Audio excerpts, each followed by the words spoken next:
you know? Didn't even get to use my gun.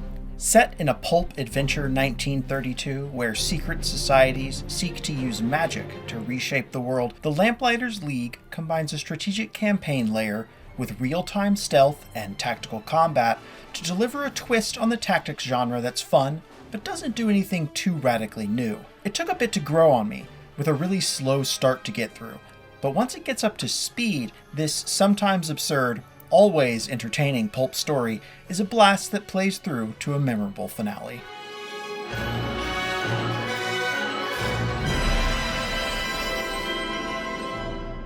The Lamplighters League will hit home with people who love the kind of pulp adventure exemplified by The Mummy or Indiana Jones. The three enemy houses of the Banished court, all of whom want to remake the world in their own image, perfectly encapsulate the villain archetypes you'd want from the setting. House Nicastro is your classic cult of squid worshippers devoted to bringing back their dead god. House Strum is a noble lineage of tyrannical conquerors pillaging ancient Egyptian magic to be immortal and control fiery mummies. And House Marteau is headed by an upstart American industrialist, complete with period-perfect pencil mustache, whose wonderful new contribution to capitalism is enslaving your ghost when you die working the assembly line. There's a place in Marteau Industries for everyone, the living and the dead alike. Now that's disruption. Up against this trio of baddies is a crew of mercenaries and ne'er-do-wells hired by the literal last member of the ancient Lamplighters League, occult good guys who got wiped out in conflicts in and around World War I. In short, the heroes are dead, so now it's up to the morally gray and the washed-up scum to save the day. The tone, the characters, and the villains all really nail the appeal of the genre, as does composer John Everest's characteristically superb soundtrack.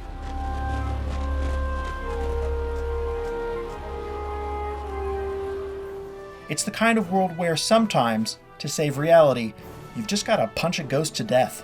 The one exception is that the art style just didn't entirely stick for me. The overstated, too clean, almost plastic smoothness of the main characters really just stands out, even amid the somewhat more grounded and dirty environments they move around in. That said, I have to call attention to Darren DePaul as the voice of Lamplighter leader Locke. You might know him as Star Wars The Old Republic's Valkorion or Overwatch's Reinhardt, and as usual, he puts in a memorable performance of which I have zero criticism.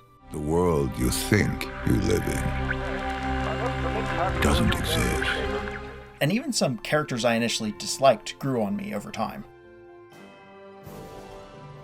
Your campaign is made up of missions with three-person teams, like stealing supplies, assassinations, sabotage runs, and rescuing new recruits for the League. It's the kind of excellent strategic layer where you never have enough time and resources to do everything you want. You can always survive, but never thrive. A full campaign on the stiffer difficulties takes around 20 to 30 hours, or 40 hours for my own rather brutally difficult run on the highest difficulty, with individual missions taking from 30 minutes for short raids to 90 minutes for big heists and major battles. So it's a healthy-sized game. Most maps are clearly handmade, but still incorporate a lot of random or generated elements. A camp layout with an open plaza may have a guard tower at the center next time. But better than those are the story missions that either set up or have you execute one of three heists against the Banished court. For those, you get four-person teams and are up against much stiffer opposition, and they stand out against a procedural generation. Once in mission, you'll alternate real-time stealthing with turn-based fights. It's an imperfect combination, but a compelling one. The stealth stuff is very simple and bare bones compared to other real-time stealth games, such as the very recent and outstanding Shadow Gambit, The Cursed Crew. But the Lamplighters League does sometimes turn up cool patterns to pick apart as you whittle down enemy groups into manageable sizes with stealthy sneak takedowns, shock mines, and bruiser rushes to take down whole groups at once. At the same time, basic staples like a clear way to lure enemies off path aren't quite there, and there's no way to know exactly how far you've got to get one patrol away from another before you can ambush it in turn-based and not magically alert every baddie on the map. Late game missions, however, can get frustrating. The huge hordes of enemies present on missions make stealth nearly impossible to pull off on the first try, meaning you either play a resource-intensive grind of a fight or reload to try again. That feels bad because there aren't any quick saves or quick loads, and because there are wounding mechanics and even optional permanent death that are well tied into the strategic layer. The tactical combat, undeniably the meat of the Lamplighters League, is pretty dang good though. That's chalked up to two things: good playable character design and memorable enemy design. Each of the 10 Lamplighters you can recruit plays in what I can say is a truly unique way. Say you want damage. Sneak Thief Latif is a short to mid-range combatant who specializes in never getting hit, whereas Sniper Pernima lays out brutal single hits. And Fragile Skirmisher Celestine uses poison knives and mind control. Even better, on higher difficulties you may not even have time to recruit them all, forcing you to make a meaningful choice as to how you want to play. My favorite study in contrast was in two different bruiser characters, ostensibly acting as frontliners for the team. First up is two-fisted femme fatale Ingrid, who, while lackluster at the campaign's start due to her complete lack of ranged weapons, becomes by the end a furious whirlwind of knockbacks, knockdowns, and downed enemy killing. The other is Judith, whose armored shield and protective barriers let her maximize her teammates' effectiveness by occupying enemies' attention. The typical routine of cover-based tactical combat we see in similar games is broken up here by an emphasis on chaos. In a good way. Fiery cocktails leave lingering flames that turn to obscuring smoke, ghosts summon void terrain that causes you to miss attacks, electric blasts turn puddles into shock hazards. It's all predictable if you know what to look for, but learning all of those effects is constantly surprising. At the same time, we don't see the same level of destructibility as modern tactics games like XCOM 2. An even larger wrench thrown into the gears of a one-size-fits-all strategy you might come up with is the Lamplighters' magical advantage, the Undrawn Hand, a deck of cards dealt out after each mission that lets your team gain new powers and abilities. It's a whole second layer of character customization that I felt like I barely scratched the surface of after just a single campaign, and that had me ready to jump back in for more. What gives me pause before I do are some notable glitches and bugs. I had no crashes at all, and I never saw notable performance slowdowns in combat. But between missions, there's some annoying chop. I'm also not sure whether the UI doesn't tell you what's going on purpose, or if it's bugged.